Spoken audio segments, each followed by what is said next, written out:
Hola a todos amigos y bienvenidos de nuevo al canal.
Capítulo 9. Se enciende una luz en Suiza. En este caso vamos a hablar acerca de un personaje que vivió en la misma época de Lutero. Como vais a ver después, nació unas pocas semanas después, y como veremos que habrá una conexión entre ambos personajes en algún momento del capítulo.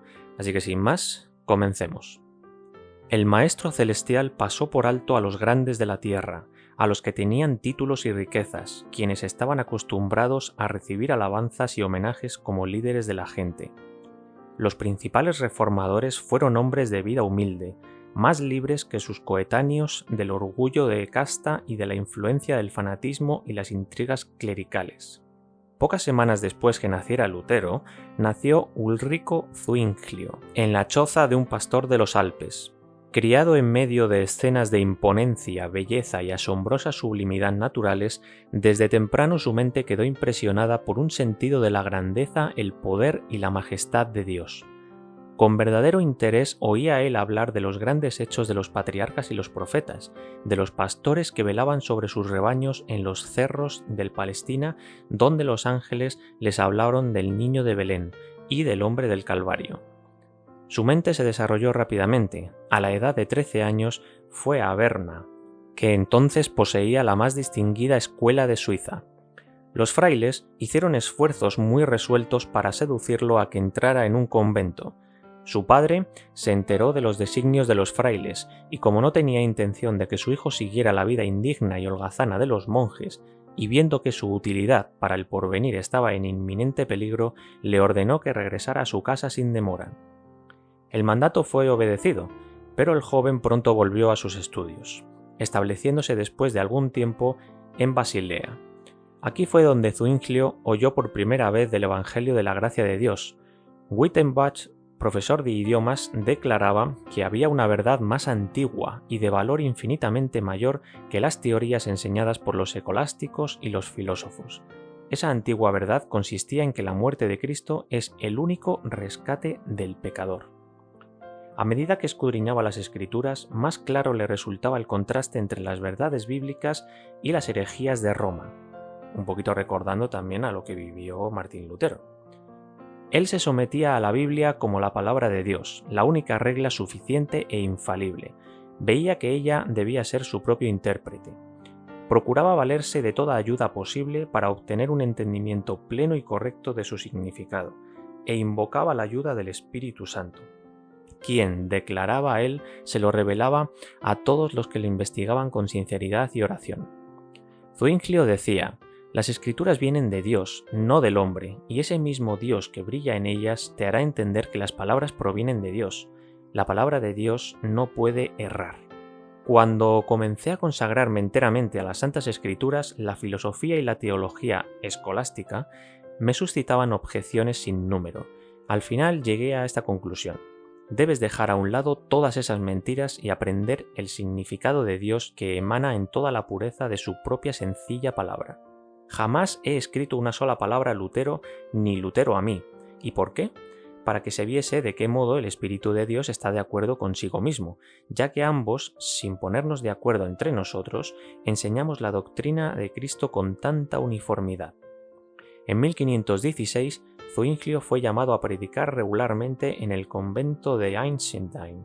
Allí había una imagen de la Virgen y de la que se decía que tenía el poder de obrar milagros. Sobre la puerta del convento estaba grabada esta inscripción: «Aquí se consigue remisión plenaria de todos los pecados». Zwinglio aprovechó la oportunidad para proclamar la libertad a través del Evangelio a esos esclavos de la superstición. Decía: «No se imaginen que Dios está en ese templo más que en cualquier otro lugar de la creación. Dios los rodea y los oye. ¿Será acaso con obras muertas, largas peregrinaciones, ofrendas, imágenes e invocaciones a la Virgen, a los santos, con los que alcanzarán la gracia de Dios?» Aquí donde dice largas peregrinaciones, yo por lo menos, desde la primera vez que lo leí, pensé que se refería clarísimamente a las procesiones, ¿no? Que actualmente también se siguen celebrando, como digamos pues una tradición más de la Iglesia Católica Romana, ¿no? Y yo además he participado hace muchos años, antes de bautizarme en la Iglesia Adventista y conocer la verdad, he practicado. He estado participando en algunas de ellas y bueno, la verdad que es algo que personalmente pienso que ahora, ya sabiendo la verdad, es algo bastante siniestro, con todo el respeto a todas las personas que siguen creyendo en estas cosas y que siguen practicándolo y siguiéndolo, ¿no? Pero sí que es verdad que me parece muy siniestro y evidentemente es todo pues imágenes, todo es adoración de una forma que Dios pues no desea. Simplemente el mandamiento que nos dice que no podemos hacer imagen ni ninguna cosa acerca de Él, ¿no? Aquí en la tierra no podemos honrarle de esa forma. Pero bueno, simplemente es un comentario y algo que quería comentar con vosotros y transmitiros, ¿no? Es una experiencia mía, personal, y es algo pues de lo que obviamente me arrepiento de haber participado, pero bueno, es algo que yo lo hice pues en mi ignorancia, ¿no? Porque no había estudiado ni había descubierto la verdad, ¿no? Pero bueno, después de este comentario, seguimos. ¿Qué eficacia tienen una lustrosa capucha de fraile, una cabeza rapada, un hábito largo y ondeante o unas zapatillas bordadas de oro? Dios mira el corazón y nuestro corazón está lejos de Dios. Era más fácil confiar la salvación de sus almas a los sacerdotes y al Papa que buscar la pureza de corazón. Las autoridades de la Iglesia por el momento se abstuvieron de intervenir.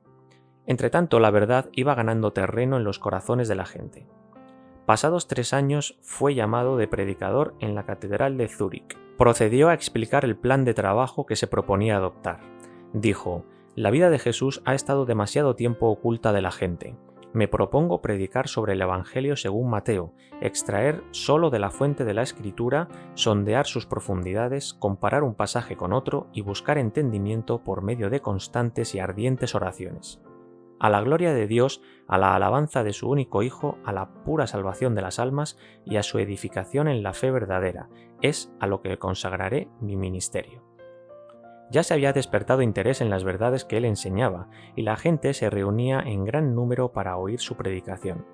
En Zúrich, como en Einsiedeln, presentó la palabra de Dios como la única autoridad infalible y la muerte de Cristo como el único sacrificio completo. Él no proclamaba tan solo el ofrecimiento de una salvación gratuita, sino que denunciaba sin temor los males y las corrupciones de su tiempo. Después de un tiempo surgió la oposición. Los frailes se propusieron estorbar su obra y condenar sus enseñanzas. Por ese tiempo, un nuevo agente vino a dar impulso a la obra de la Reforma. Un amigo de la fe reformada, residente en Basilea, envió a Zúrich a un tal Luciano con algunos de los escritos de Lutero. Ese amigo sugería que la venta de esos libros sería un poderoso auxiliar para la difusión de la luz. Cuando Dios se dispone a quebrantar las cadenas de la ignorancia y la superstición, entonces es cuando Satanás trabaja con mayor poder para sujetar a los hombres en las tinieblas y apretar aún más las ataduras que los tienen sujetos. Roma procedía con renovada energía a abrir sus comercios por toda la cristiandad para ofrecer perdón a cambio de dinero. Esto ya lo estuvimos viendo hace 2 capítulos concretamente, cuando hablábamos también de Lutero. Él descubrió que había una serie de tradiciones, como pueden ser las indulgencias, que es de lo que estamos hablando ahora, ofrecer el perdón de los pecados a cambio de dinero, que es lo que se estaba realizando ya en la época de Lutero, y de hecho, como ya hemos dicho, la época de Zwinglio, que es el personaje del que estamos hablando aquí, es la misma que la de Lutero. Lo que pasa es que este personaje, pues digamos que estaba alejado de Lutero, y de ahí lo que hemos hablado antes, ¿no? Que de esa forma las escrituras se defendían por sí mismas, ¿no? Para no decir que es que Lutero le dijo y tal. Entonces aquí hace mención precisamente eso, ¿no? A las indulgencias, que es uno de esos engaños de la Iglesia Católica Romana, solamente para obtener dinero de la gente y de esa forma, pues no solo engañarla diciendo que se le van a perdonar los pecados por pagar, sino que recaudaban todo ese dinero para erigir todos esos monumentos, que pueden ser las catedrales, pueden ser incluso las abadías para los monjes. Pues todo eso estaba financiado precisamente por el pueblo que estaba pues engañado, ¿no? Con estas indulgencias. Cada pecado tenía su precio y se otorgaba a los hombres licencia para cometer crímenes con tal que el dinero mantuviese bien llena la tesorería de la Iglesia, de modo que seguían adelante 2 movimientos, uno que ofrecía el perdón de los pecados por dinero y el otro que ofrecía perdón por medio de Cristo. La Reforma recibió un fuerte impulso con la aparición de la peste, o Gran Mortandad, que azotó a Suiza en el año 1519. Al verse los hombres cara a cara con el destructor, se convencían de cuán vanos e inútiles eran los perdones que habían comprado poco antes, y ansiaban tener un fundamento más seguro para su fe. Zwinglio se contagió en Zúrich. En esa hora de prueba, su esperanza y valor no vacilaron. Miraba con los ojos de la fe hacia la cruz del Calvario y confió en la propiciación absoluta de sus pecados. Cuando volvió a la vida después de haberse visto a las puertas de la muerte, se dispuso a predicar el Evangelio con más fervor que nunca antes. Zwinglio ya había alcanzado un entendimiento más claro de las verdades de éste y experimentado más plenamente en sí mismo su poder regenerador. La caída del hombre y el plan de redención eran los temas en los que se espaciaba. Él decía: en Adán todos estamos muertos, hundidos en corrupción y condenación, pero Cristo nos ha ganado para nosotros una redención que no tiene fin. Donde hay fe en Dios, allí está Dios, y donde habita Dios existe un celo que induce a los hombres a las buenas obras. Paso a paso avanzaba la Reforma en Zúrich.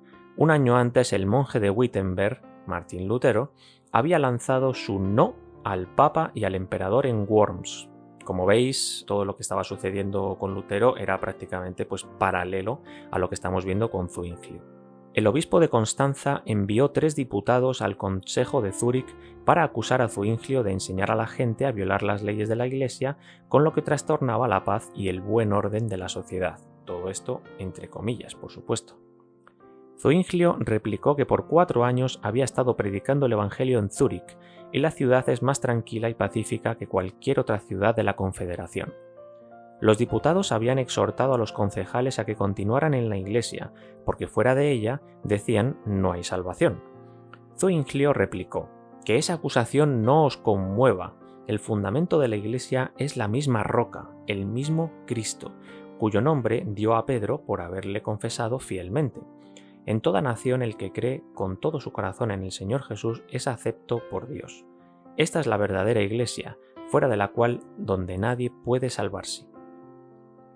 El Consejo se abstuvo de proceder contra Zwinglio y Roma se preparó para un nuevo ataque.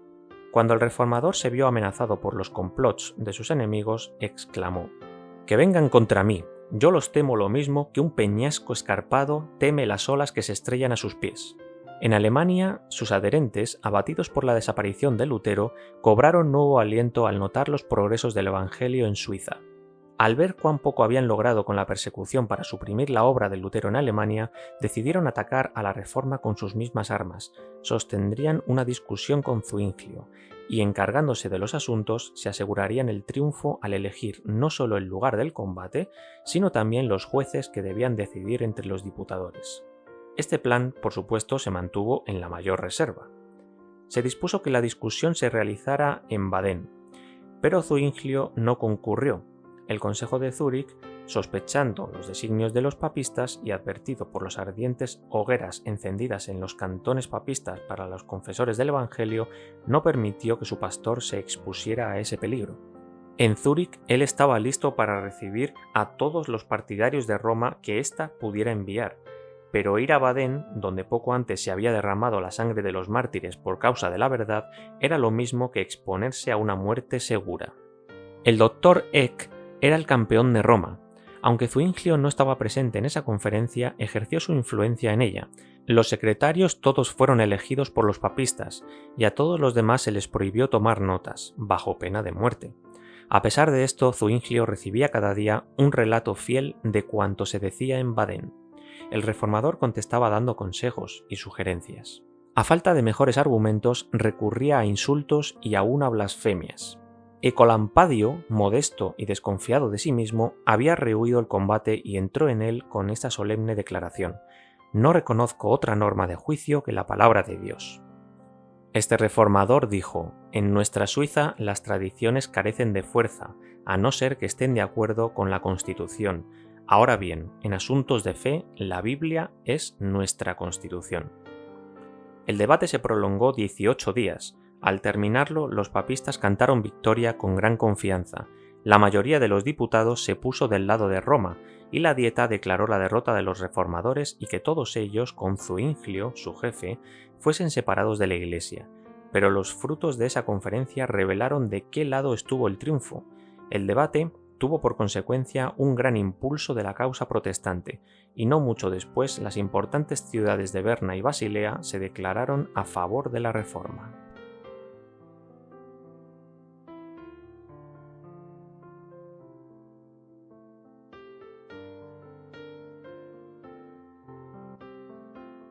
Muchísimas gracias a todos por acompañarme en un nuevo capítulo de esta fantástica serie. Como veis, aquí en la pantalla tenéis a vuestra izquierda el último vídeo que he subido y a la derecha la lista de reproducción donde reuniré todos los capítulos de esta serie El conflicto de los siglos. Sin más, me despido agradeciéndoos a todos el increíble apoyo que estáis dando al canal y a los vídeos, y sin más, un fuerte abrazo y que Dios os bendiga.